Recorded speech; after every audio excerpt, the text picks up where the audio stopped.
నమస్తే, welcome to I news.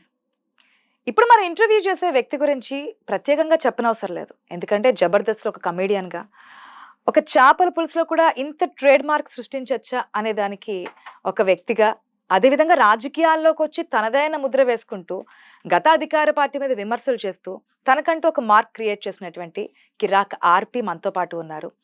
అసలు ఆయన కెరియర్ ఎక్కడి నుంచి స్టార్ట్ అయింది, ఫ్యామిలీ బ్యాక్గ్రౌండ్ ఏంటి, రాజకీయాల్లోకి రావడం గల కారణం ఏంటి, భవిష్యత్తులో ఏం చేయబోతున్నారు, ఏం ఆశిస్తున్నారు, ఇవన్నీ కూడా అడిగి తెలుసుకుందాం. పదండి. నమస్తే అండి ఆర్పి గారు. నమస్కారం. ఎలా ఉన్నారు? బాగున్నారు, అర్థమవుతోంది. బాగా టైర్డ్ అయిపోయినట్టు కనిపిస్తున్నారు. ఊరికే పనులు ఉంటాయి కదా దానివల్ల. అసలు ఎవరికి తెలియని ఆర్పి దగ్గర నుంచి ఇప్పుడు అందరికీ తెలిసినటువంటి ఆర్పి వరకు ఎదిగారు. తెలియనటువంటి ఆర్పి దగ్గర నుంచి స్టార్ట్ చేద్దాం. ఇప్పటి వరకు మాట్లాడారు. అసలు ఎక్కడ పుట్టారు, ఎంత వరకు చదివారు, మీ ఫ్యామిలీ బ్యాక్గ్రౌండ్ ఏంటి? మాది అంటే అప్పటి నెల్లూరు జిల్లా, అక్కడ నాయుడుపేట దగ్గర ఓజిల మండలం ఉంటుంది, గూడూరుకి నాయుడుపేటకి మధ్యలో. అక్కడ సౌటూరు అని ఒక మారుమూల గ్రామం. మా నాన్న పేరు వెంకటాద్రి నాయుడు, మా అమ్మ పేరు పద్మమ్మ. మేము ముగ్గురు పిల్లలు అనమాట, వ్యవసాయదారు కుటుంబం. ఇంకా ఆ ఊర్లోనే పుట్టాను. చదువుకుంది వచ్చేసి మా ఊర్లో 1 నుంచి 5 సౌటూరు, 6 నుంచి 10 వచ్చేసి చలమాంచేను, ఇంటర్మీడియట్ నాయుడుపేట, డిగ్రీ గూడూరు. ఆడ వరకు డిగ్రీ వరకు ఎక్కడ ఎటువంటి బ్యాక్లాగ్స్ లేకుండా ఫస్ట్ అటెంప్ట్ అన్ని కంప్లీట్ చేశారా? అంటే ఫస్ట్ ఇయర్ ఒక 90% వచ్చింది నాకు డిగ్రీలో. ఓకే, బాగా చదివేవాడిని, బిఎస్సి. తర్వాత సెకండ్ ఇయర్కి వచ్చే టైంకి స్క్రిప్ట్లు, ఈ స్కిట్లు అవి రాసుకుంటా. ఓకే, నేను ఇంకేదో అనుకున్నా సెకండ్ ఇయర్కి వచ్చేటప్పటికి కొంచెం అమ్మాయిలు అయ్యేం లేదులే, అది నాకు ఎప్పుడు ఫస్ట్ నుంచి కూడా అలాంటి ఎప్పుడు లేవు. అయితే సెకండ్ ఇయర్కి వచ్చే టైంకి ఈ స్క్రిప్ట్లు, మిమిక్రీ చేయడం, అది చేయడం, ఇది చేయడం ఉండేటి వల్ల కొంచెం. రెండోది ఏంటంటే ఆ సెకండ్ ఇయర్కి వచ్చే టైంకి ఇంట్లో కొంచెం పేదరికం మరీ ఎక్కువ అవడం, ఆ ఫీజులు కట్టలేని పరిస్థితి రావడం, ఇంట్లో వాళ్ళని ఇబ్బంది పెట్టలేకపోవడం. అరే మనం ఇంట్లో వాళ్ళని ఇబ్బంది పెడుతున్నాం అనే టైంలో చదువు కొంచెం డైవర్ట్ అయింది. ఇప్పుడు మనం చదవాలంటే వాళ్ళ ఫీజులు, అది కొంచెం బాగా నేను సఫర్ అయ్యి అప్పుడు ఈ స్కిట్లు అవి రాసుకుంటా అక్కడ నవ్విస్తూ కొంచెం చేసేవాడు అనమాట. ఆ విధంగా నాకు ఆ సెకండ్ ఇయర్ నుంచి చదువు అటు పోయింది, అది అటు పోయింది.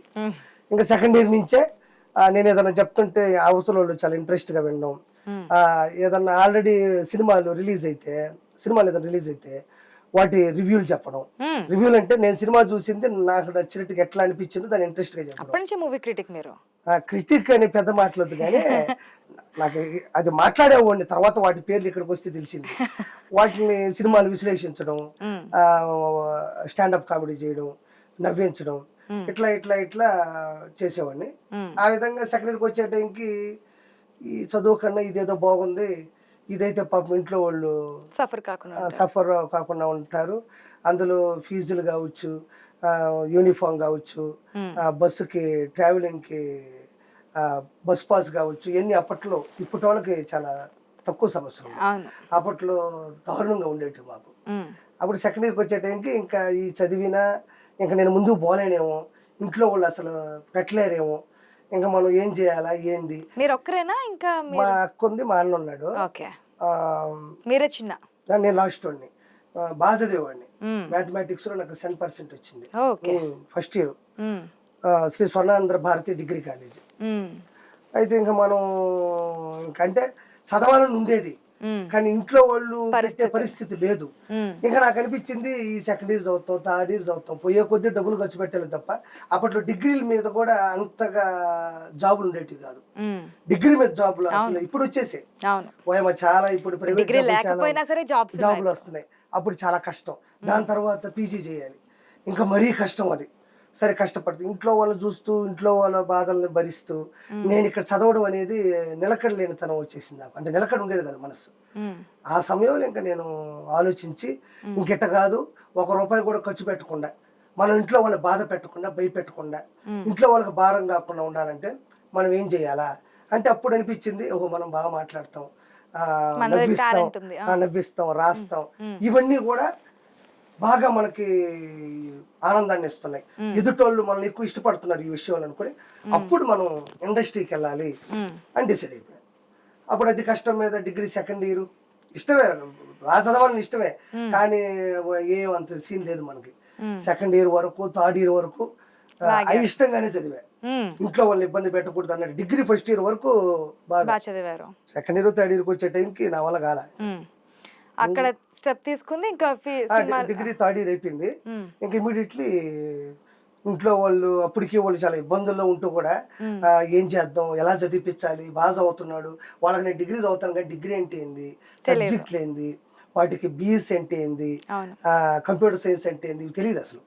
వాళ్ళు అమాయకంగా ఇంకా కష్టపడాలా, మనవాళ్ళు చదివించాలంటుంటే ఇంకా మనం ఇంతకన్నా భారం పట్టకూడదని ఇంక ఇమీడియట్లీ డిగ్రీ థర్డ్ ఇయర్ అవగానే హైదరాబాద్కి వచ్చేసాను. హైదరాబాద్కి వచ్చి అప్పటి వరకే ఒక 20-30 కథలు రాసుకున్నా, ఇదో నాకు వచ్చినట్టు రాసుకొని ఇంకా తప్పదు. ఇక్కడికి రాగానే ఫస్ట్ నాకు తెలియదు కదా, దిగ్గానే ఇక్కడ ఇల్లు ఎవరు ఉన్నాయంటే బాలకృష్ణ గారి ఇల్లు ఉందన్నారు. ఏది ఫిల్మ్ నగర్ లో ఉంటారు సినిమా వాళ్ళు, మనం కథ చెప్తే వింటారని వచ్చేసి నాకు తెలియదు వాళ్ళ ఇల్లని. అక్కడ ఎవరో చెప్పారు పెద్ద స్టార్ ఉంటాడు అక్కడ అన్నాడు. సరే అని చెప్పి ఆ గేట్ కాడికి పోతే తోసేసారు. తోయకుండా ఎందుకుంటారా, తోయకుండా ఎందుకుంటారా, మనం వెళ్ళి వే కరెక్ట్ గా ఉండాలా, పోయి డోర్ దగ్గరికి వెళ్ళి కథ చెప్తాను తింటారు ఎవరన్నా. సరే వచ్చేసిన తర్వాత ఇంకా నాకు వారం 10 రోజులకి అర్థం అయిపోయింది. వాంబో ఇది మన ఊర్లో సుబ్బయ్యనో రావయ్యనో వెంకటేశ్వర కలిసినంత ఈజీ కాదు అనుకుంటే గానే మళ్ళీ నేను ఊరికి వెళ్ళాను. ఆ తర్వాత ఊరు వెళ్ళి మళ్ళీ ఆలోచించా, ఇదేంది ఇది అట్ట పోతే మళ్ళీ కష్టంగా ఉంది, అసలు మనం నిలబడతామా లేదని మళ్ళీ వచ్చి 15 రోజులు డిసైడ్ చేసుకొని మళ్ళీ బయలుదేరి హైదరాబాద్ వచ్చేసి ఇంకేదైతే అదేందని ఇక్కడ అంటే ఫస్ట్ మన దగ్గర ఇంట్లోంచి తీసుకొచ్చే స్తోమత లేదు. చదవాలంటేనేమో వాళ్ళు పెట్టుబడి పెట్టలేరు. సరే పోనీలే చదవదాం అనుకుంటే ఎక్కడో ఒకటి నుంచి తెచ్చి పెడతారు, మనం ఇబ్బంది పెట్టలేము అనుకొని ఇప్పుడు మనం ఏం చేయాలంటే స్వతహాగా ఏదో ఒక పని ఎత్తుక్కోవాలా. మనం చదువుకి ఏడే ఉద్యోగాలు ఇవ్వరు, కానీ ఇండస్ట్రీకి వెళ్ళాలా, కథలు చెప్పాలా, మంచి డైరెక్టర్ అవ్వాలి, ఇది లక్ష్యం. అప్పుడు ఏం చేద్దామని ఆలోచించి అక్కడ అన్నపూర్ణ హోటల్ ఉంటుంది ఎక్కడ మన అబిడ్స్లో, ఒకప్పుడు స్టార్ హోటల్, అక్కడికి ప్లేట్లు కడగడం మోరీ పని అంటారు దాన్ని. మీరు ప్లేట్లు క్లీన్ చేశారా? చేశానమ్మా, తప్పే ఉంది అందులో. ఎన్ని రోజులు? ఒక 3 years. 3 years? అమ్మని వెళ్ళి నేనే నిలబడుకొని డ్యూటీలు వేస్తారు వాళ్ళు. డ్యూటీలు వేస్తుంటే నీ పేరు ఏంటంటే సార్ నా పేరు ప్రసాద్ అంటే, అది రాటకొండ ప్రసాద్, అది ఆర్పీ అయింది. ఉంటే వాళ్ళు సరే పని ఇస్తారంటే పెద్ద గిన్నెలు ఎంత ఉంటాయి అప్పటి, ఇంత పెద్ద అమ్మ గిన్నెలా, నాకు తెలియదు అంత పెద్ద గిన్నెలు ఉంటాయని. అంటే ఫస్ట్ పోగానే పొంది అంత అన్నం పెట్టండి అని అన్నం తినేసా.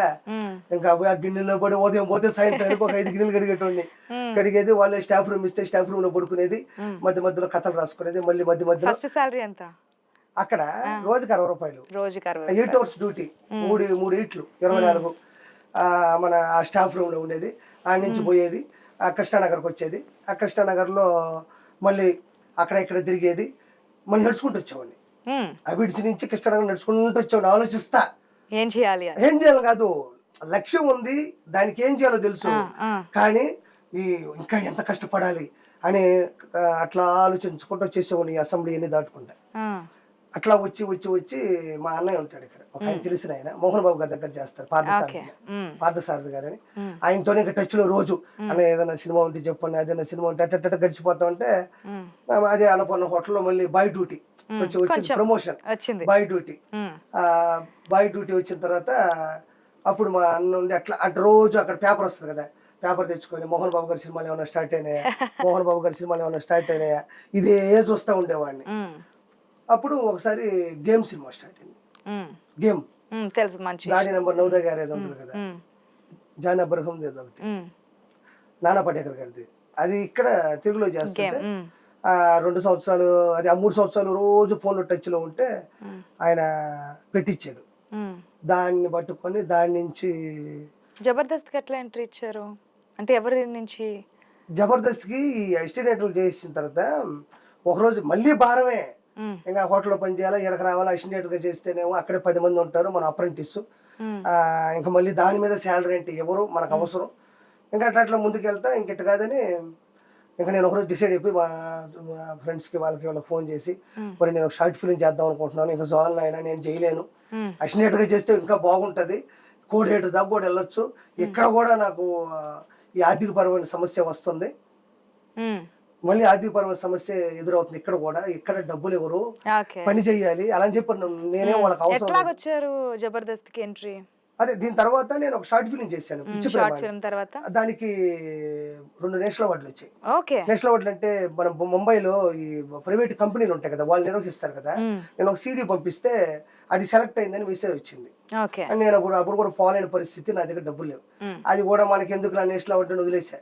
అది చూసినటువంటి మన ధనరాజ్ గారు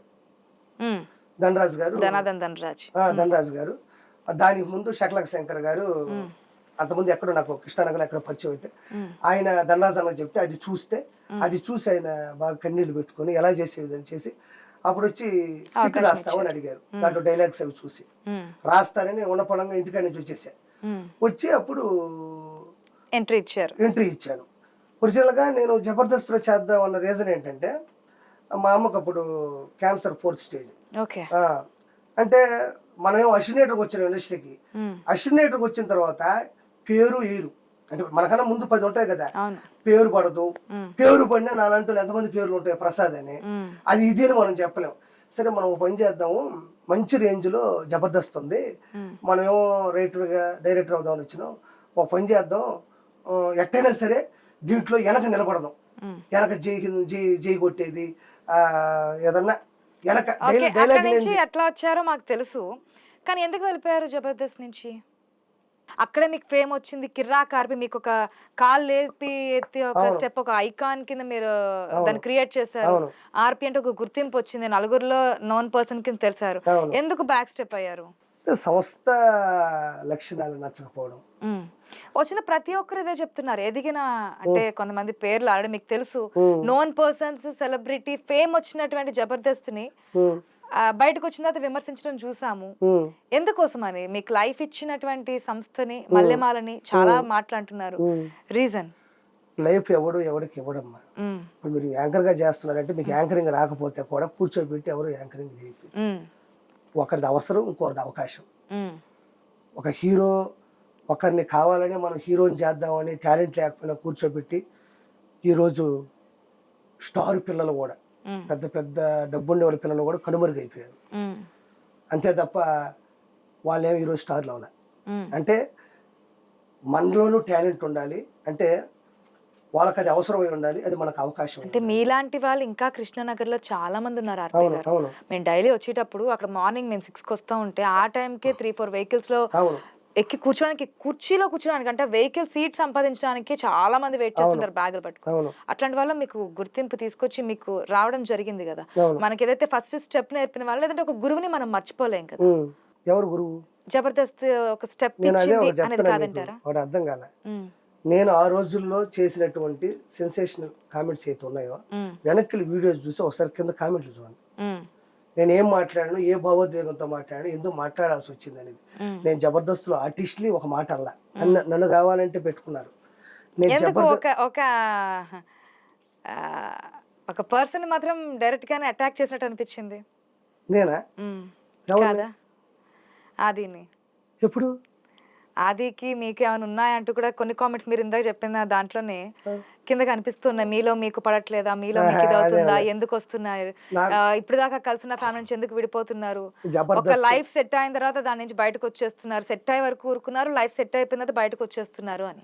నేను అదేనమ్మా చెప్పేది. ఇప్పుడు శ్యాంప్రసాద్ రెడ్డి అనే ఒక వ్యక్తి తను మల్లిమాల అనే ఒక బ్యానర్ పెట్టి ఆయన జబర్దస్త్ లాంటి ఒక కామెడీ షో చేద్దాం అనుకున్నారు అనుకోండి. ఫర్ ఎగ్జాంపుల్ కమెడియన్సే వాళ్ళకి కావాలి. తయారు చేస్తే కమెడియన్స్ రారు. ఆల్రెడీ వాడు కృష్ణానగర్లో ఉండి అన్నానే లేకపోయి వాడు బాధలు వాడుబడి వాడు ఎప్పటికైనా ఒక అవకాశం వస్తే నిరూపించుకుంటాను వాడుంటాడు. అరే మన దగ్గర డబ్బులు ఉన్నాయి, మంచి షో ఒకటి చేస్తే మనకు కూడా డబ్బులు వస్తే వాళ్ళు ఉంటారు. ఇక్కడ ఇద్దరివి, ఒకరిది అవసరం, ఇంకోరిది అవకాశం, అంతే. ఎవ్వరు ఇక్కడికి వచ్చేసి ఫ్రీగా అన్నం పెట్టేసి అక్కడ బాండింగ్స్ కానీ రిలేషన్స్ కానీ ఏమి వచ్చే అవకాశం ఏం లేదు. జబర్దస్త్ లో చేసామా వచ్చామా, నేను సంపాదించాను. జబర్దస్త్ లో ఉన్న ఆర్టిస్టులు కావచ్చు, జబర్దస్త్ డైరెక్టర్లు కావచ్చు, అసిస్టెంట్ డైరెక్టర్లు, కెమెరామెన్లతో నాకు ఈ రోజు ఏ సమస్య లేదమ్మా. సంస్థ యొక్క ప్రతినిధి ఎవరైతే ఉన్నారో ఆయనతోనే సమస్య వచ్చి నేను చెప్పాను. ఆ రోజుల్లో దాని మీద నేను గెలిచాను కూడా. మీరు వెళ్ళి వెనక్కి వెళ్ళి చూసుకోండి. ఇంకోటి, అది ప్రపంచం గర్వించదగ్గ ఒక తెలుగు కామెడీ షో. అది అలాంటి కామెడీ షో బయటికి వెళ్తే నాకు అలాంటిది దొరకదని నాకు తెలుసు, అలాంటిది ఇంకోటి పుట్టదని నాకు తెలుసు. నేను ఏం చేస్తున్నానో నాకు ఫుల్ మెచ్యూరిటీ ఉంది, స్టెబిలిటీ ఉంది. నాకు తెలియకే వెళ్ళిపోను, కానీ అది అనడం వల్ల, నేను వచ్చి బయట మాట్లాడడం వల్ల నాకు ఒరిగేది ఏముంటది? నన్ను ఇంకొకరైనా నేను తప్పుకొని రావడం వల్ల నన్ను తప్పుగా చూసే అవకాశాలు ఎక్కువ ఉంటాయి నాకు తెలుసు. కానీ నా మీద నాకు నమ్మకం. ఆ నమ్మకం ఇప్పుడు నిలబెట్టింది, ఇక్కడ కూర్చోబెట్టింది కూడా. ఓకే, బయటకు వచ్చేసారు, నెల్లూరు చేపల పులుసు అని చెప్పి స్టార్ట్ చేశారు. దాంట్లో కూడా కొన్ని వివాదాలు మీరు వినుంటారు. ఏంటి ఇది చేపల పులుసా, ఏదో ఇట్లా వచ్చారు, ఏదో ఫేమ్ ఉంది కాబట్టి నడిపించేస్తున్నారు, ఇట్లా చాలా వచ్చాయి. కానీ దాంట్లో కూడా సక్సెస్ అయ్యారు, దాంట్లో కూడా ఎంతో కొంత గెయిన్ చేశారు. దాని నుంచి మళ్ళీ ఇప్పుడు పాలిటిక్స్ కి వచ్చారు. పాలిటిక్స్ లో అయినా ఉంటారా? నెక్స్ట్ ఇప్పుడు మీ లక్ష్యం ఏంటి? పాలిటిక్స్ లో ఏదైనా ఈ పదవి, లేదంటే ఒక ఎమ్మెల్యేగా చూద్దాం అనుకుంటున్నాను, ఒక మినిస్టర్ గా చూద్దాను, లేకపోతే నెక్స్ట్ సీఎం నేనే, అట్లాంటి టార్గెట్ ఏమైనా పెట్టుకున్నారా? మీ అంబిషన్ ఏంటి? ఫైనల్ టార్గెట్ ఏంటి రీచ్ కావాల్సింది? నా ఫైనల్ టార్గెట్ జగన్మోహన్ రెడ్డి, అంతే. అంటే టార్గెట్ అంటే లక్ష్యం. లక్ష్యం అంటే ఏంటంటే ఆంధ్రప్రదేశ్ ని కాపాడుకోవడంలో నాది ఒక చిన్న బాధ్యత. ఏదైతే జగన్మోహన్ రెడ్డి 2019లో నేను అది చేస్తానని వచ్చాడో, ఆ వ్యక్తి ఒక సైకో, అతను ఒక దొంగ. నేను చెప్తున్నాను కదా, అతను ఒక దొంగ. నేను కూడా ఆంధ్రప్రదేశ్లో పాత నెల్లూరు జిల్లాలో, ఇప్పుడు వస్తే తిరుపతి జిల్లాలో పుట్టిన ఒక సామాన్య మనిషినే. ఒక రాష్ట్రం విషయానికి వస్తే ఆ రాష్ట్రంలో నేను కూడా పౌరుడే కాబట్టి నేను మాట్లాడచ్చు. నాకు జబర్దస్త్ అయినా, నెక్స్ట్ వచ్చినటువంటి నెల్లూరు పెద్దారెడ్డి చేపల పులుసు చరిత్ర సృష్టించింది మీకు తెలుసు. అంత వ్యూషిప్ కూడా ఎవరికి ఉండదు. అది చేసిన ఇది చేసిన, నేను కామెడీ నుంచి బయటకు వచ్చాను, అది సపరేట్ ఫీల్డ్. రెండోది నెల్లూరు పెద్దారెడ్డి చేపల పులుసు, అది సపరేట్ ఫీల్డ్. ఇది ఒక సపరేట్ ఫీల్డ్. ఈ సపరేట్ ఫీల్డ్ లో నేను ఒక పార్టీ నుంచి ఇంకో పార్టీకి వెళ్ళా, ఒక ఫీల్డ్ నుంచి ఇంకో ఫీల్డ్ షిఫ్ట్ అయ్యానంతే. నేను ఇప్పుడు నాకు ఇష్టం ఏంటంటే, చెప్పండి, చంద్రబాబు గారు అంటే నాకు చాలా ఇష్టం. ఎందుకంటే ఆయన చేసే పరిపాలన ఒక సంస్కారబద్ధంగా ఉంటది. ఆయన ఇంట్లో మీ లక్ష్యం జగన్ అన్నారు అంటే, జగన్ అంటే ఏంటి? జగన్ అయినట్టుగా సీఎం అవ్వాలనా, లేదంటే జగన్ ని కలవాలనా, జగన్ ని మీట్ అవ్వాలనా, లేకపోతే జగన్ లా విభేదించాలనా? ఏంటి లక్ష్యం? జగన్ అంటే దాని ఈక్వేషన్ ఏంటి? జగన్మోహన్ రెడ్డి లాంటి ఒక దెయ్యాన్ని ఆంధ్రప్రదేశ్ నుంచి పంపేయడంలో నేను ఒక భాగం అవ్వాలని కోరుకున్నా. నాకు తెలుసు నేను వచ్చింది ఏమి గెలిచిన తర్వాత రాలా. నేను గెలవక ముందే నెల్లూరులోనే ఒక కోవూరు ప్రసన్న కుమార్ రెడ్డి, ప్రశాంత్ రెడ్డి గారిని అన్నప్పుడే పెట్టారు, అది సెన్సేషన్ అయింది.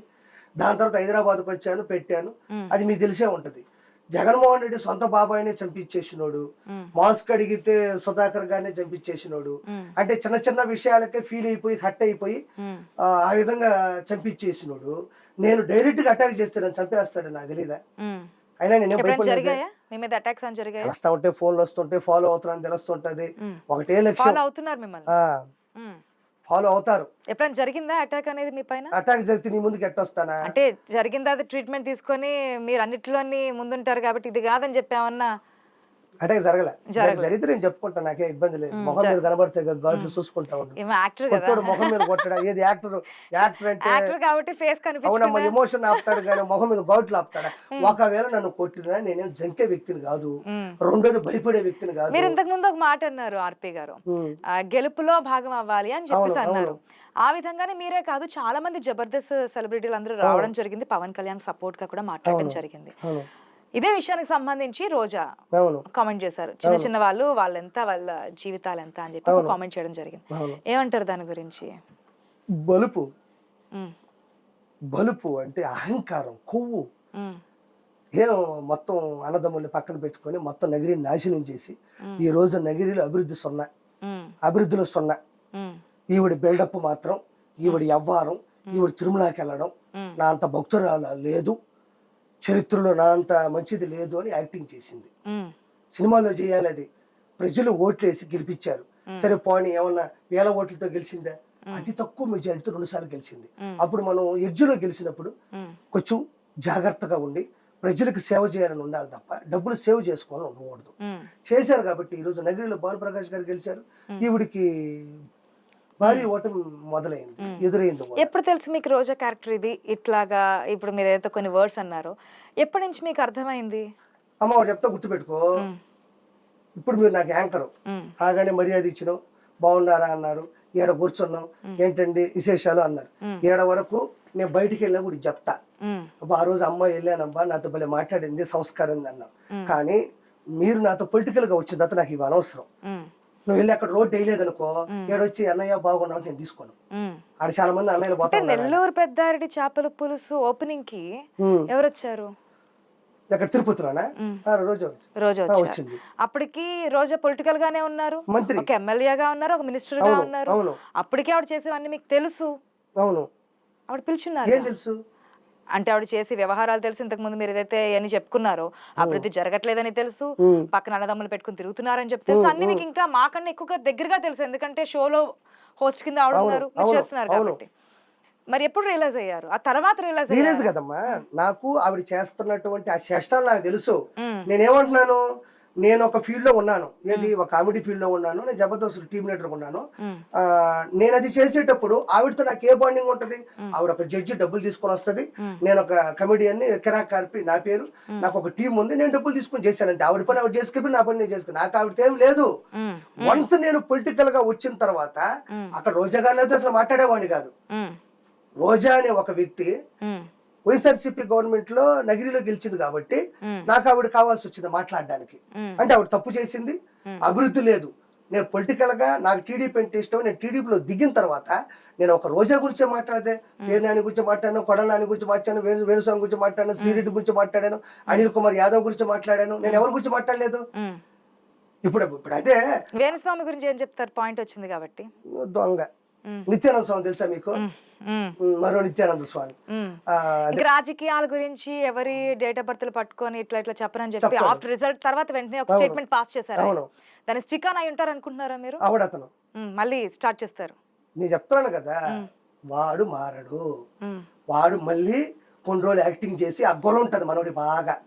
ఎందుకు ఏదైనా అంటే ఆయన ఒక ఇంటర్వ్యూలో మాట్లాడుతూ నాకు కొన్ని పార్టీలు వచ్చి అడిగాయి, మేము ఇట్లా గెలుస్తాం మెజారిటీ ఇట్లా అని చెప్పమన్నారు, నేను అట్లాంటి చెప్పను, నాకు ఏదైతే ఆ జాతకాల ప్రకారం చూస్తున్నా చెప్తానని చెప్పారు. అది కరెక్టే అనుకుంటున్నారా, లేదంటే ఒక పార్టీ అనుకుని నడిపించదు అనుకుంటున్నారు? పార్టీ జగన్మోహన్ రెడ్డి అనే వ్యక్తి అంటే వీడు ఫస్ట్ ఆయనతో క్లోజ్ ఉన్నాడు నాకు తెలియదు. చంద్రబాబు నాయుడు గారిని కలుసున్నాడు పాత రోజుల్లో, జగన్మోహన్ రెడ్డిని కూడా కలుసున్నాడు. జగన్మోహన్ రెడ్డిది ఈడిది ఒకే బుద్ధి కాబట్టి ప్రేమించుకున్నారు ఇద్దరు. ఎప్పుడైతే నాగ చైతన్య గారిది సమంత గారిది ఎవరో ఎక్కడో ఏదో మాట్లాడుకుంటుంటారు కదా, డైవర్స్ అంటే ఈ రోజు వస్తాయి, ఒక 6 నెలల తపన జరుగుతుంటది కదా అంతర్యుద్ధం, అది వినేసి దాన్ని పట్టుకొని మెల్లో వేసుకొని ఇది జరుగుతుంది అన్నారు. జనాలకి ఏంటంటే ఎవరు ఇంత పెద్ద ఫ్యామిలీలో ఉండే ఒక సీక్రెట్ అనేది బయటికి రాదు కదా, అతనికి ఇది తెలిసేమో అని అపోహలోకి వెళ్ళిపోయినారు. దాన్ని మనోడు ఏం చేశాడంటే జగన్మోహన్ రెడ్డి గేమ్ లోకి దిగాడు అనమాట. ఎట్లా అంటే ఎట్లా అంటే ఇప్పుడు ఫర్ ఎగ్జాంపుల్ ఇప్పుడు సమంత నాగ చైతన్య విడిపోతానని చెప్పాడు. ఇప్పుడు రాజకీయాలు దేని గురించి చెప్తాడు? జగన్మోహన్ రెడ్డి గెలుస్తాడు అంటే జనాలు ఏమనుకుంటారు, గెలిచేది జగన్మోహన్ రెడ్డే కదా, మనం టీడీపీకి ఓటేసిన వేస్టే అని ఒక భ్రమలోకి వస్తుంది. ఇంకోటి కూడా ఏంటంటే గెలిచే తన అయినప్పుడు వీళ్ళకి ఓటేసి అని తెలిస్తే జగన్మోహన్ రెడ్డి బతకనేడు కాబట్టి అతనికి గుద్దేద్దాం, అతను చెప్పాడు కదా అనే సెన్స్ లోకి ఒక ట్రాన్స్ లో తీసుకెళ్లిపోయినాడు. ప్రజలు అంత అమాయకులు కాదనేది తీర్పు తెలిసింది. అమాయకులుగా ఉన్న సందర్భాలు ఉన్నాయి, చైతన్యం అయినారు. ముఖ్యంగా ఎవరైతే ఈ రోజు ఒక కూటమి గెలిచిందమ్మా, ఈ చదువుకునే పిల్లకాయలు ఎవరైతే ఉన్నారో వాళ్ళు, రెండోది ఉద్యోగస్తులు, టీచర్లు, గవర్నమెంట్ అధికారులు, పోలీస్ డిపార్ట్మెంట్. వద్దాం ఆ టాపిక్ కూడా వద్దాం, సమయం తక్కువగా ఉంది కాబట్టి స్ట్రైట్ గా నేను కొన్ని పేర్లు చెప్తాను, వాళ్ళ గురించి 1 word లో ఆన్సర్ చెప్పండి. ప్రెసెంట్ సీఎం చంద్రబాబు ఈ 5 సంవత్సరాలు ఒక చరిత్ర సృష్టిస్తాడు. డిప్యూటీ సీఎం పవన్ కళ్యాణ్ చరిత్రకి వెనుముక. ఓకే. హిందూపురం ఎమ్మెల్యే బాలకృష్ణ. అతన్ని ఓడించే మగాడు ఇంకెప్పుడు హిందూపురం కొడుకుంటాడు. ఓకే. పోసాని డెకైట్. శ్యామల చిల్లర. రోజా మేకప్ వేసుకున్న అవినీతి. అంబటి కమిడియన్. పేర్ని నాని కమిడియన్ 2. కొడాలి నాని జగన్మోహన్ రెడ్డి అని ఒక సినిమాలో విలన్ క్యారెక్టర్ కోసం పాకులాడుతూ ఉంటాడు. ఓకే. అనిల్ కుమార్ యాదవ్ నెల్లూరుని సంకనాకి ఇచ్చాడు. షర్మిల మోసపోయింది, మోసపోయిన ఒక మహిళ. ఓకే. ఫైనల్ గా Jagan he is a monster, నరరూప రాక్షసుడు. ఇప్పుడు మీరు ఇంత సపోర్ట్ చేశారు కదా, ఏమో చిన్న రాయి కలిస్తేనే పెద్దదవుతుంది, చిన్న నదులన్నీ కలిస్తే సముద్రం అవుతుంది. అట్లా మీలాంటి వాళ్ళందరూ ప్రచారంలో పార్టిసిపేట్ చేశారు, గెలవాలని కోరుకున్నారు, ఆఖరికి కూటమికి 164 స్థానాల్లో కూర్చోబెట్టారు. ఏం చేయాలనుకుంటున్నారు? ఇప్పటి వరకు అస్తవ్యస్తంగా మారిపోయింది, ఈ విధంగా చేశాడు పాలన, ఇవన్నీ విన్నాం. వాట్ నెక్స్ట్ అంటే ఏం చెప్తారు? ఏ విధంగా ఉండాలి? మీరు అనుకుంటున్నటువంటి ఆశిస్తున్నది ఏంటి ఏపీ నుంచి? ఏదైతే చంద్రబాబు నాయుడు గారు ఏదైతే చివరిలో వదిలాడో దాన్ని ఒక్కటి కూడా ఇంక అభివృద్ధి చేయలేదు. అంటే మనకు అసలు రాజధానే లేదు, ఎక్కడ ఏది పరిశ్రమలు పెట్టాలన్నా దాని మీద ఒక మ్యాపే లేదు అన్న పరిస్థితిని, అంటే ఆయన ఎక్కడ వరకు అయితే ఆపాడో అక్కడి నుంచి అసలు కంటిన్యూ చేయలేదు. ఇప్పుడు ఏంటంటే 5 సంవత్సరాలు వృధా అయిపోయింది. చంద్రబాబు నాయుడు గారు అంటే కళ్ళు మూసి కళ్ళు తెరిస్తే 5 సంవత్సరాలు అయిపోతున్నారు కదా జగన్మోహన్ రెడ్డి. అదే జరిగింది ఆంధ్రాలో. కళ్ళు మూసి కళ్ళు తెరిస్తే చంద్రబాబు నాయుడు గారు వచ్చారు, కానీ కళ్ళు తెరిచి చూస్తే అక్కడ ఏ అభివృద్ధి లేదు. 151 కోటమిరెడ్డి గారు వెళ్ళిపోయారు, సేదరెడ్డి గారు. 150 మంది ఎమ్మెల్యేలు మంచిగా 1500 కోట్లు సంపాదించుకున్నారు. మినిస్టర్లు 3000 కోట్లు సంపాదించుకున్నారు. ఎంతమంది వెళ్ళిపోయినా గెలిచింది 151 జగన్ తో కలిపి. గెలిచి అంటే నేను చెప్పేది ఎంత ఆయన తెలుసుకున్నాడు, వచ్చేసినాడు నెల్లూరులో. వీళ్ళందరూ 1000 కోట్లు సంపాదించుకున్నారు, కానీ అభివృద్ధి ఎట్లా ఆయన ఎక్కడైతే ఆపినాడో ఆడ వరకే అట్టే ఆగిపోయింది. అది ఇప్పుడు 5 సంవత్సరాలు వేస్ట్ అయిపోయింది. ఇప్పుడు ఏదైనా పని చేయాలంటే ధరలు పెరిగిపోయినాయి. ఇప్పుడు వాళ్ళకి ఇప్పుడు సూపర్ 6 ఇచ్చారు అనుకోండి ఫర్ ఎగ్జాంపుల్, ఆల్రెడీ డెవలప్ చేసి ఇచ్చి సూపర్ 6 చేయాలంటే చాలా చిన్న విషయమే. కానీ ఇప్పుడు చేస్తారు, చేసి తీరాలి, చేస్తారు. చంద్రబాబు నాయుడు గారికి జీవితం అర్థమైపోయింది. ప్రజల్ని మనం కాపాడుకోవాలంటే జగన్మోహన్ రాణికూడదు అన్నాడు. సో మనం కూడా 7,000 పింఛన్ ఇచ్చారు, అందరూ హ్యాపీగా తీసుకున్నారు. ఇప్పుడు గంజాయి ఎక్కడ పడితే అక్కడ గంజాయి ఉంది. అనిత గారు కూడా చెప్పారు గంజాయి తాట తీస్తామని, అదే రంగంలో దిగారు. ఎవరైతే బూతులు మాట్లాడుతున్నారో విపరీతంగా శ్రీరెడ్డి కావచ్చు, బోరుగడ్డ అనిల్ కావచ్చు, పంచ ప్రభాకర్ కావచ్చు, ఎవరైతే దారుణంగా శాలరీలు ఇచ్చి ఎక్కడున్నారు ఇప్పుడు మీకేమైనా తెలుసా? అమ్మా నాకు తెలిసి అందరూ చెన్నై అంటారు. మరి నాకు ఎప్పుడు ఫోన్ చేయలే ఆమె. మరి నేను చేయలేదమ్మా. చెన్నై చెల్లి తన పేరు, జగన్ అన్న చెన్నై చెల్లి. మరి ఆడే ఉంటదంట. సో దాని కూడా ఏమో ఈ మధ్యన శ్రీరెడ్డి ఒక వీడియో విన్నానండి, ఏదైతే ఒక కామెంట్ చేస్తున్నారు అనమాట. నేను ఇప్పుడు ఇక్కడ ఉన్నానని చెప్పట్టుకోవడానికి కూటమి వాళ్ళకి పెద్ద పనేం కాదు, సో నన్ను ట్రేస్ చేయడం పెద్ద పనేం కాదు, ఒకవేళ వస్తే కనుక ఏమంటారు మాకు సంబంధం లేదని చెప్పి చేతులు దులిపేస్తారు, పోయేది నేనే కదా అని చెప్పి ఒక కామెంట్ చేస్తున్నారు. అంటే ఎవరైనా టార్గెట్ చేస్తున్నారా, లేదంటే అటాకింగ్ ఏమైనా స్టార్ట్ అయిందా అని? ఇప్పుడు నేను ఒకటంటే టార్గెట్ అటాకింగ్ అవసరం లేదమ్మా. కేసులు ఉన్నాయి తన మీద, భయంకరమైన కేసులు ఉన్నాయి. షర్మిల గారిని తిట్టిన కేసులు ఉన్నాయి, ఉండవల్లి అనూష గారిని తిట్టిన కేసులు ఉన్నాయి, వంగల అనిత గారిని తిట్టిన కేసులు ఉన్నాయి. ఇవేమి తిట్టి వెళ్ళిపోయితే అవదు. ఎవరైతే ఎదుటోళ్ళని చిత్ర విచిత్రంగా మీకు తెలియదేం కాదు, దారుణమైనటువంటి బూతులు తిట్టుంటది ఆ మనిషి. ఆ బూతుల మీద అన్నిటి మీద కేసు పెట్టున్నారు. నేను నా ఇష్టం వచ్చినట్టు ఇంటర్వ్యూలో మాట్లాడేస్తున్నట్టు అయిపోదు. ఎవరైతే లేడీస్ అంత దారుణంగా తిట్టిందో అన్ని కేసులు ఉన్నాయి. కేసులు ఉన్నప్పుడు ఎఫ్ఐఆర్ బుక్ అయినప్పుడు ఖచ్చితంగా అమ్మాయి రావాల్సిందేగా, అదే దానికి శిక్ష పడుతుంది, అందులో తప్పే ఉంది. నెక్స్ట్ మీ పదవి అంట ఏదో పదవి గురించి ఆశిస్తున్నారు ఆర్పి అని, ఏ పదవి ఆశిస్తున్నారు, లేదంటే ఇంకా ప్రజా సేవ కోసం ముందుకు వెళ్ళబోతున్నారా? లాస్ట్ ఇక్కడ పొలిటికల్ గానే కెరియర్ ని కొనసాగించబోతున్నారు, ఇంకేదైనా ఫీల్డ్ ఉందా? ఫీల్డ్ ఏం లేదులే గానీ ఏదో ఉంది, రానివ్వండి బయటికి. లేదమ్మా, పదవి అనేవి లేదు. నేను ఎలక్షన్స్ ముందు మాట్లాడినా నేను పదవిని దృష్టిలో పెట్టుకుని నా ప్రాణాలు ఏం పోగొట్టుకోను. అంత థ్రెట్ ఉండి అన్ని ఇబ్బందులు ఉండి అంత ప్రాణాపాయ స్థితిలో నేను ఉన్నప్పుడు కూడా రాష్ట్రం బాగుండాలా, చంద్రబాబు గారు రావాలా, పవన్ కళ్యాణ్ గారు లాంటి నిస్వార్థమైన మనిషి తోడున్నాడు కాబట్టి ఇది ఎదగాల అని నేను అంత తెగింపు చేశా. పదవి కోసం అంటే సేఫ్ గా మారుతారు ఎవరైనా, ప్రాణాల పణంగా పెట్టరు. ఒకటే అదే, నాకు టీడీపీ గవర్నమెంట్ లో పదవి ఇస్తేనే 100% తీసుకుంటా. ఒక్క రూపాయి కూడా ఎవరిది తినకుండా, ఒక అబద్ధం చెప్పకుండా. తిరుమల తిరుపతి దేవస్థానం మీద ఏదో ఈ మధ్య బాగా కామెంట్స్ చేస్తున్నట్టు. అవును, అక్కడ ఏదైనా ఇస్తే ప్రక్షాళన దిశగా ముందుకెళ్తారా, లేదంటే అక్కడ కావాలని ఏదైనా ఇండికేషన్ ఇస్తున్నారా? ఎవరినైనా తిరుమల బాగుందా, అదే ప్రక్షాళన చేస్తాను, నాకు దీని గురించి ఇంత తెలుసు కాబట్టి. అమ్మ వాడు చెప్తా, ఇప్పుడు ఫర్ ఎగ్జాంపుల్ ఇప్పుడు ఖచ్చితంగా జిమ్ కోచ్ కి 6 ప్యాక్ ఉండాలా? ఉండాలి. ఎందుకు ఉండాలి? ఎందుకంటే ఆయన చూసే కదా వచ్చేది. ఇప్పుడు మాకు వార్తలు చదవడం వస్తేనే కదా మేము దీంట్లోకి వచ్చాం. వార్తలు రాకుండా ఎందుకు తీసుకుంటారు? మీకు కామెడీ వచ్చి కాబట్టి జబర్దస్త్ వెళ్ళారు, కామెడీ రాకపోతే మీరు జబర్దస్త్. ఐ న్యూస్ ఎండి వేరు, ఎండి ఏంది, ఫీల్డ్ ఇదే కదా, ఫీల్డ్ ఇదే కదా. రాజకీయాలు తెలుసు, వార్తలు తెలుసు, వాస్తవాలు తెలుసు. ఏం అవసరం లే, 6 ప్యాక్ ఉన్నా లేకపోయినా నేను జిమ్ తీసుకెళ్తాను, నాకు 4 జిమ్ములు తెలుసు. అతను ట్రిక్స్ ఏం చెప్పగలడు, ఏది ఎత్తెత్తాలా, ఎక్కడ పడుతుంది, ఎక్కడ మనకి అది కండ వస్తుంది, ఏడ వాపు వస్తుంది అని చెప్తే సరిపోయే వాళ్ళు కూడా ఉన్నారు. నేనేమంటా అంటే తిరుమల గురించి నాకు ఫస్ట్, నేను ఒక రోజు తిరుమలకి వెళ్ళిన తర్వాత మీరు అన్నారు అసలు నువ్వు ఎందుకు సడన్ గా ఇటు వచ్చావని. ఒక రోజు నేను తిరుమలకి వెళ్తే ఆడ అన్నం తిన్నా, నాకు అప్పుడు అర్థం అయిపోయింది మీ అమ్మ గొడవ ప్రపంచమే గర్వించదగ్గ, ప్రపంచంలో అన్ని మతాలలో, కులాలలో, వర్గాలలో, అన్ని భాషలలో వచ్చి తిరుమల కొండ మీదే అన్నమే సరిగ్గా ఉడకలేదు, అన్నమే బాగాలేదంటే నాకు అర్థమైపోయింది. ప్రసాదం చూసా, తర్వాత గుళ్ళోకి వెళ్ళా, అక్కడ క్లీన్ చూసా, అంటే ఎట్లా ఉంది శుభ్రత అర్థమైపోయింది. అంటే ఒక మనిషికి ఒక 4th స్టేజ్ ఉంటుంది అంతేనా, క్యాన్సర్ కి వాటి 4th స్టేజ్ కదమ్మా, లాస్ట్ స్టేజ్ అనుకోండి. నాకు అర్థమైపోయింది, ఆంధ్ర రాష్ట్రానికి లాస్ట్ స్టేజ్ తిరుమల నాశనం.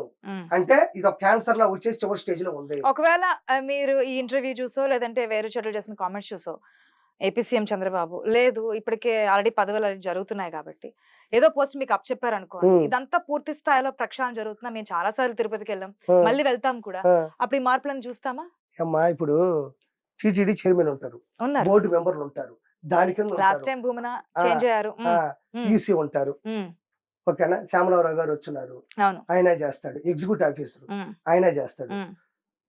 ఇప్పుడు నాకు ఏది ఇస్తారన్న దాన్ని బట్టి నేను నడుచుకోవాలా, నేను వచ్చేసి వెళ్ళిపోయి. నేను అట్లా అంటలేదు, క్లియర్ గా నేను చెప్పేది ఏంటంటే మనకి ఈ రంగం మీద అవగాహన ఉంది, లేదంటే దీంట్లో దోపిడీ జరిగింది, దీని మీద నేను ప్రక్షాళన చేయగల ఐడియా నాకు ఉంది అనుకున్నప్పుడు దాని గురించి ముందుకెళ్తాం కదా. మన ఒక్కరికే ఏముందమ్మా, ఇప్పుడు పైగా ఉన్న అశోక్ గజపతిరాజు గారికి నాలెడ్జ్ ఉంది, మొన్న గెలవగానే ప్రమాణ స్ట్రైట్ గా అడుగుతున్నాను ఆర్పి గారు, మీరు అన్ని స్ట్రైట్ గా చెప్పారు, దీంట్లో నాకు ఇది ఇస్తే బాగుంటుంది అనేది ఏదైనా ఉందా? అంటే ఈ రంగంలో ఈ శాఖలో ఏదైనా ఇస్తే బాగుంటుంది, దీని మీద నాకు అవగాహన ఉంది, వస్తుందేమో అని ఆశించడం కానీ ఎవరికైనా ఉంటుంది కదా, ప్రజల సేవ చేయడం కోసం. గుర్తుపెట్టుకోండి, ఎవడు ఆశించుకుంటాడా, ఎవడు పదవుల కోసం చేస్తాడా నాకు అనవసరం, నేను ఎప్పుడు పదవుల కోసం ఆశించను. కానీ నేను ఇది చేస్తానని నా మనసులో ఉన్నా, వాళ్ళు వచ్చి ఇది ఈ విషయంలో వీడు కరెక్ట్ గా ఉంటాడు అనుకున్నా, నేను 2 విషయాలకి న్యాయం చేయగలిగిన వ్యక్తిని. నాకు ఇష్టం తిరుమల కొండ మీద శివన్న చెబుతాను నేను, నాకు తిరుమల అన్న వెంకటేశ్వర స్వామి అన్న విపరీతమైన ఇష్టం. ఆ తిరుమల వెంకన్నే మీతో పాటు ఉండి మీ ఫ్యామిలీ బ్యాక్గ్రౌండ్ ఆ స్టేజ్ నుంచి ఈ స్టేజ్ వరకు తీసుకొచ్చారంటే ఆ స్వామి దయ. మా ఆయన పేరు వెంకటాద్రి, మా అమ్మ పేరు పద్మమ్మ, పేర్లు చూసారా, వెంకటాద్రి అది మామూలు పేరు కదా, వెంకటేశ్వర స్వామికి మరో నామం అది. ఓకే, ఏదైనా కావచ్చు, పొలిటికల్ గా కొత్త మార్పులు రావాలని చెప్పి మీరే కాదు ఏపీ ప్రజలు కూడా ఆకాంక్షిస్తాం బట్టి 164 సీట్లు పెట్టి కూర్చోబెట్టారు. 5 సంవత్సరాలు చూద్దాం ఏ విధంగా ఉండబోతుంది. అదే విధంగా మీలా కష్టపడిన వారికి ఏ విధంగా ప్రాముఖ్యత, చాలా మంది పదవుల గురించి కాదు రాష్ట్ర అభివృద్ధి కోసం చెప్పి ముందుకు వచ్చారు, అదంతా జరగాలని కోరుకుందాం. ఓకే ఆర్పి గారు, థ్యాంక్ యూ సో మచ్, మీ విలువైన సమయాన్ని మాకు కేటాయించినందుకు. మరొకసారి మళ్ళీ మనం మీట్ అవుదాం ఆఫ్టర్ 2.5 years. ఖచ్చితంగా ఈ 2.5 years లో ఎటువంటి మేలు జరిగింది, ఏ విధంగా ఉంది అనేది మళ్ళీ డిస్కస్ చేద్దాం. ఎందుకంటే అందరూ అనుకునే జరుగుతుందా లేదా అనేది కూడా ఒకసారి చెక్ చేసుకోవాలి కాబట్టి ఆఫ్టర్ 2.5 years అయితే మళ్ళీ మనం కూర్చుందాం. ఎంత మేలు జరిగింది, ఏమేమి వచ్చాయి, ఎంత అభివృద్ధి జరిగింది, ఏ శాఖలు ప్రక్షాళన జరిగాయి, మీరు ఏ పదవిలో ఉన్నారు, ఏ పదవి ఉన్నా మాకైతే ఒక ఛాన్స్ అయితే. దండం పెడతా, నువ్వు చెప్పేది ఎట్టుందంటే ఆర్పి పదవి కోసం చేసి పదవి కోసం అన్నట్లే. నేను ఒకటే ఫైనల్ గా చెప్పే జనాలకు కూడా ఏంటంటే, నన్ను అందరూ ఇది అడుగుతారు, యాడికి పోయినా నీ పదవి వస్తుందా, పదవి కోసం చేసావు, ఇంకోటి చేస్తా నేను నిజంగా ఏంటో స్వామి దుట్టి చెప్తున్నా, నాకు మాట్లాడి ఎలక్షన్స్ ముందు మాట్లాడేంత వరకు కూడా నాకు ఒక పదవి ఉంటది, లేకపోతే నన్ను పదవి అడగతారా, లేకపోతే పదవి నాకు కూడా ఇస్తారా, పదవికి నేను అర్హుడినా అనేది నాకు అసలు తెలియదు. నేను జగన్మోహన్ రెడ్డిని రాక్షసుని తరివేసే భాగంలో నా గలం కూడా విప్పాలనుకునే చేశాను అంతే. నేను అంతకు ముందే అసలు ఇటు గురించి నాకు అసలు అవగాహన లేదు. ఏది పదవి ఏదవి అవి ఇప్పుడు మనం మాట్లాడిస్తే పదవి వస్తుంది ఇది నాకు అప్పుడు లేదది. నేను ఒకటే చెప్పేది అంటే వెంకటేశ్వర సాక్షిగా నేను దాన్ని అర్హుడిని అయ్యుండి అది చేస్తానంటే నా మీద నమ్మకం పెడితే అది చిన్నదాని నుంచి చిమ్మేదాని నుంచి ఏది ఇచ్చినా సరే 100% అవినీతి లేకుండా, ఒక అబద్ధం చెప్పకుండా, నిర్లక్ష్యం లేకుండా, ఒక్క రూపాయి కూడా తినకుండా పనిచేసేయడానికి నేను ఎప్పుడు సిద్ధమే. ఓకే, అదే అంటున్నాను. ఒకవేళ ఏది ఇచ్చినప్పటికీ ఆఫ్టర్ 2.5 years అంటే ఆఫ్ టైమ్ లో మళ్ళీ కూర్చుందాం, ఏం జరిగింది ఏందో మాట్లాడదాం, ప్రజలు ఇచ్చిన తీర్పు కరెక్ట్ కదా మాట్లాడదాం. ఖచ్చితంగా. థ్యాంక్ యూ అండి, థ్యాంక్ యూ సో మచ్.